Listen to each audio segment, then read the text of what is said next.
Welcome po sa aking channel sa panibagong reaction video na naman po ating pong gagawin ngayong araw na to.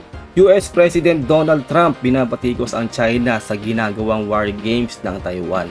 Grabe po itong China, ayaw po talagang tumigil, talagang namimili po ng kaaway, no? Para po sa konteksto ng ating reaction video, panoorin po natin ang video na to. Let's do this. Akala ko magkakagera na eh. Magla-live first military drills kasi ang People's Liberation Army sa paligid ng Taiwan. Buti na lang alerto ang Taiwan Defense. Pinosisyon agad ang air defense missile system at nag-deploy ng mga fighter jet. Ito namang China, puro pagbabanta lang ata ang kayang gawin. 10 beses na ata itong military drills nila sa paligid ng Taiwan eh. Pero anyari, nga, puro yabang lang ata ang alam ng China. Puro po sila simulation. Ang tagal na po. Ilang taon na po puro simulation, puro live fire exercise.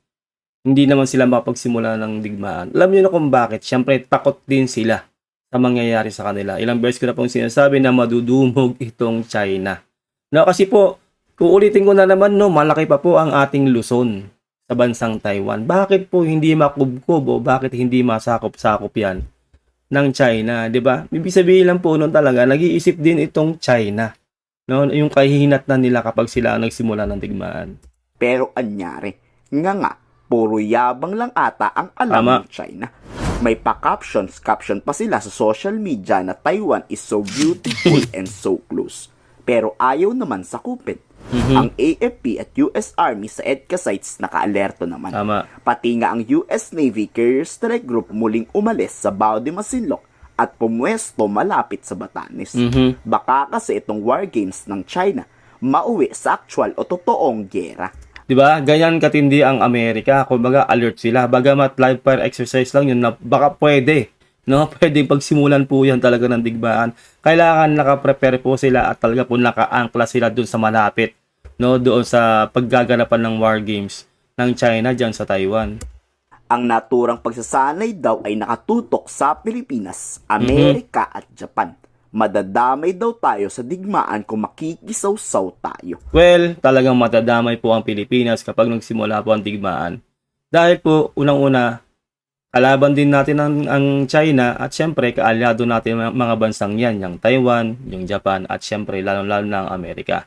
Pero po tayong MDT, hindi po pwedeng hindi po tayo tutulong kung sino man po ang atakihin na bansa ng China. Kahit hindi po tayo yung atakihin ng China, kailangan pa rin po natin mag-deploy o magbigay ng tulong sa mga kakampi nating bansa. Kasi po meron po tayong MDT lalong-lalo na po sa Amerika.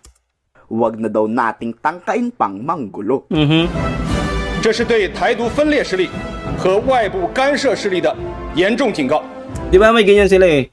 It is a stern warning against Taiwan separatist forces and external interference. Kumbaga, puro sila pagpabanta, puro sila ngak-ngak, no? Kumbaga, tindakan ang ginagawa ng China sa lahat po ng kanilang mga kalabang bansa. Pero bakit hindi sila magsimula ng digmaan? Di ba po? Yun lang po yun eh. Puro lang sila bunganga. Alam kasi talaga nilang kahintatnan nila.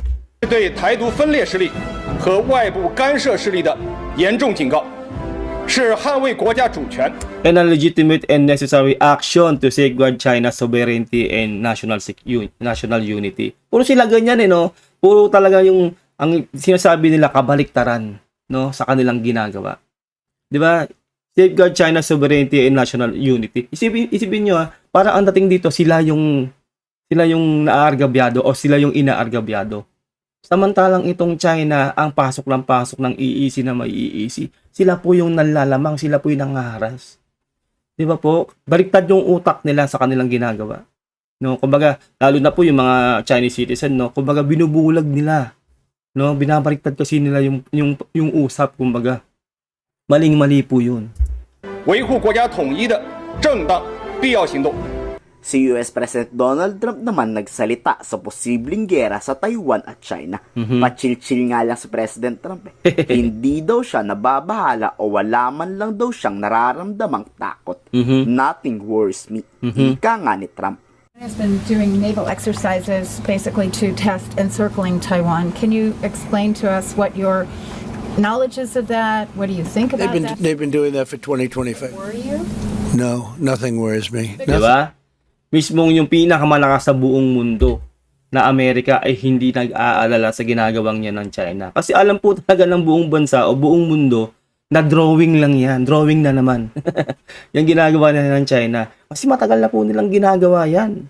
Di ba? Puro sila simulation, puro live fire, puro pagbabanta, gagantuhin namin kayo, di ba? Kukubkubin namin kayo. Lahat na lang po ng nakakalabang bansa ng China, ganyan po sinasabi nila. Pero wala naman po silang sinisimulan at wala po silang ginagawang ganun. Kumbaga, puro bunganga lang talaga ang ginagawa nitong China. Think about that. They've been doing that for 2025. Worry you? No, nothing worries me. Yes. Nothing. Said where there's smoke, there's Bagamat bahagyang nagpanik ang Taiwan Defense Minister nanindigang lalaban sila kung magkakagulo. 'Di ba? Ganun talaga. 'Di ba? Saka hindi po kasi pwede talaga na magsawalang bahala. Unang-una talagang sila po ang target ng China. 'Di ba? Malay natin bilang nagkaroon ng lakas ng loob itong si Xi Jinping na talagang atakihin tong Taiwan. At least handa yung Taiwan, 'di ba? Kailangan full alert talaga sila, hindi sila dapat tutulog-tulog diyan sa pwedeng gawin ng China. Ganun po 'yun, no? Kaya tayo rin po, no, yung lagi ko pong sinasabi, dapat po talaga ay magpalakas ang Pilipinas. No? Hindi po porque walang banta ay titigil na po ang Pilipinas sa pagpapalakas ng ating sandatahang lakas. Hindi po pwedeng ganun. Dapat continuous po ang pagpapalakas ng Pilipinas. Huwag po tayong maniniwala doon sa sinasabi ni Robin Padilla. Yung nakaraang reaction video po natin, no? Na tayo daw dapat ang magising, tayo daw dapat ang makipag-usap sa China para po wala na pong gulo. Hindi po ganun eh. Hindi naman po ang Pilipinas ang nanggugulo. Ang China po ang nanggugulo sa ating EEZ o sa West Philippine Sea. No? Kaya tayo po mga mamamayang Pilipino, maging matalino na po tayo. Naku, wag na po tayong bumoto, no, ng mga pro-China dahil ang Pilipinas nating mahal ang magkakanda leche-leche kapag po talaga ay masakop tayo ng China. Alam nyo naman po na wala tayong kalayaan o walang kalayaan ng isang bansa kapag nasakop po tayo ng China. Alam niyo naman po kahit po yung mga citizen po nila, wala pong kalayaan yan, nakabusal po ang kanilang mga bibig, no? Komunistang bansa po yan. Tandaan nyo, napakahirap po nun. Ngayon po, meron po tayong kalayaan na maghayag ng ating saloobin tulad po ng ginagawa ko po ngayon, no? Dito po sa ating channel, no? Kapag po tayo nahawakan po tayo ng komunistang bansa, lalo na po ng China, wala na po. Mabubusalan na po tayo. Pati po ang mga social media po natin ay talaga pong kokontrolin na po ng bansang China. Kaya mag-isip-isip po tayo, anong gusto nyo? Dito po tayo sa malaya tayo, nagagawa po natin ang gusto natin sa ating mga platforms o sa ating mga social media, o mahawakan po tayo ng mga komunistang bansa na yan. Ang gusto ko nang naman po talagang sakupin tayo. Tandaan nyo po, no, nasa kamay po natin ang kapangyarihan. Lalong-lalo na po sa 2028, maging matalino po tayo. Ang Taiwan Defense Minister nanindigang lalaban sila kung magkakagulo. Handa daw nilang ipaglaban ang kanilang kalayaan sa kamay ng mananakop na China. We must take appropriate measures under the premise of ensuring our national security and sovereignty as this confrontation continues to escalate. The risk of conflict between the two sides will only continue to accumulate, and it will not help to resolve differences or disputes. Mariing kinundinan ng Taiwan Presidential Spokesperson ang paglabag ng China sa international law. Ang ginawa ng Chinang military drills ay nakasisira sa peace and stability sa Indo-Pacific region. 'Di ba? Nakita niyo na, 'di ba? O mismong Taiwan na 'yung nagsasabi rin, 'di ba? Ang China ang sumisira sa peace and stability sa Indo-Pacific at sumisira po sila sa rules ng international law o sa UNCLOS. 'Di ba? Hindi lang po tayo ang may ganyang sentimiento. Hindi lang po tayo ang ginaganyan o binabalahura ng China. Lahat po halos ng kaaway ng China ay nakararanas po ng ganyan. Yung Japan, lalong-lalo na po, mainit po sila sa Japan ngayon dahil po doon sa Senkaku Island, di ba? Pinag-aagawan po yun. Pero obviously, sa Japan po yun. At syempre po, dahil po sa pagsuporta po ng Prime Minister ng Japan sa Taiwan, no? Kaya po mainit ang China sa Japan din. Pero alam naman po natin ang kahinatnan yan kapag magkakanda leche-leche at talaga pong babrasuhin ng China ang Japan, nako, yari po sila sa Japan. Sleeping giant po yung Japan at 10 pa po ng mga kaaway nila talaga pong madudumog, no, itong China sa ginagawa po nilang yan. Imbis po na magpadami po sila ng kaibigan ay nagpaparami po ng kaaway itong China. Maling-mali po yun, no. Tapos po babarita rin pa po nila ang usap sa kanilang media, no. Ganun po sila. Kumbaga itong rehimeng Xi Jinping ay talaga pong balahura. drills ay nakasisira sa peace and stability sa Indo-Pacific region. Tama. Puro yabang daw ang China dahil porket malakas ang kanilang militar. Peace and stability in the Taiwan Strait and the Indo-Pacific is a high consensus of the international community. The Chinese People's Liberation Army, conducting targeted military exercises around our country, not only brutally undermines the current state of security and stability in the Taiwan Strait and the Indo-Pacific region, but is also an open challenge to international law and international order. Di ba, isipin nyo, no? Talagang sumasalalay din ang Taiwan sa international law at international order. Ibig sabihin lang po nun, sumusunod sila sa batas. Di ba, ng international law. Di ba, samantalang ito pong China na nananakot na malakas daw nga, como sila ay malakas, ay nilalabag po nila ang international law at ang UNCLOS. Di ba po, maling-mali ang ginagawa na to ng China sa lahat po ng kanilang kinakalabang bansa. Wala po silang sinusunod kundi sarili nila. Kaya yung sinasabi po ni Robby Padilla na tayo po ay makipag-usap sa China, ay matagal na pong ginawa ng Pilipinas yun. Hindi rin po sila sumunod sa pag-usapan. Wala po silang ibang susundin o papakinggan kundi po ang sarili nilang bansa. Ganun po yun. Wala pong saysay na mag-ubos po tayo ng laway, kuryente, effort po sa China. Kung nga ito pong mas malakas na bansa sa atin, diba? Yung Japan, yung Taiwan, South Korea, India, yung malalakas na yan.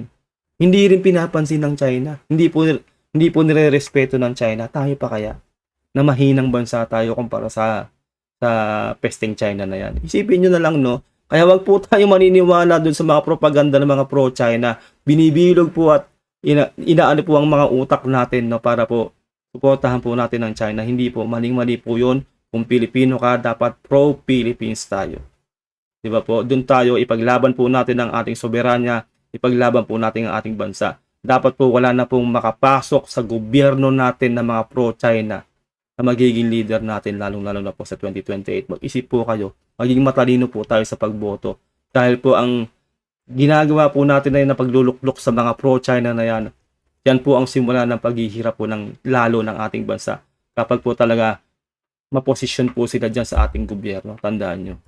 Our country expresses strong condemnation of the Chinese authorities disregarding international norms and using military activities and means to threaten neighboring countries. Yes. Kayo, sa tingin nyo sasakupin na ng China ang Taiwan? Nope. Handa ba ang China mapaggera sa Pilipinas, Taiwan, Japan at Nope. Amerika ng sabay-sabay? Sa akin po ay malabo pa sa sabaw ng pusit na magsimula basta-basta ng digmaan ng China. Kasi po kung gagawin po nila yun, ay dapat noon pa. Di ba po? Pero po siguro nag-iisip si Xi Jinping na madudumog tayo. Matatapos ang regime ko, di ba? Kapag ito ay ginawa ko. Alam niyo naman po, na-explain ko na rin sa inyo, lahat po ng assets po nila ay magpipris. Ganun po na kapag ikaw ay nagsimula ng kaguluhan sa mundo, no? Para po nangyari sa Russia noon, ganun po nangyari. Na-freeze ang kanilang mga asset, talaga pong nag-pull out ang lahat ng mga investors sa kanila, babagsak ang kanilang ekonomiya. Kumbaga, bagsak na nga po ang ekonomiya ng China, lalo pa pong babagsak. Malaki pong dagok ang pwedeng mangyari. Pero kung talagang gagawin po yan ng China, na sila po ay magsisimula po ng digmaan sa kahit sino pa pong kalaban po nila, alam nyo na po ang kahinatan ng China, talaga pong dumog at talaga pong dyan na po matatapos ang rehime ni Xi Jinping. Yun lang po, no? Sana nagustuhan nyo po ang ating reaction video. Maraming salamat kung nakaabot ka hanggang dito. Salamat din po sa mga always nagda-like sa ating video. Malaking tulong po yan sa ating channel. Mag-iingat po kayo lahat. Till next time. God bless and peace out. Bye.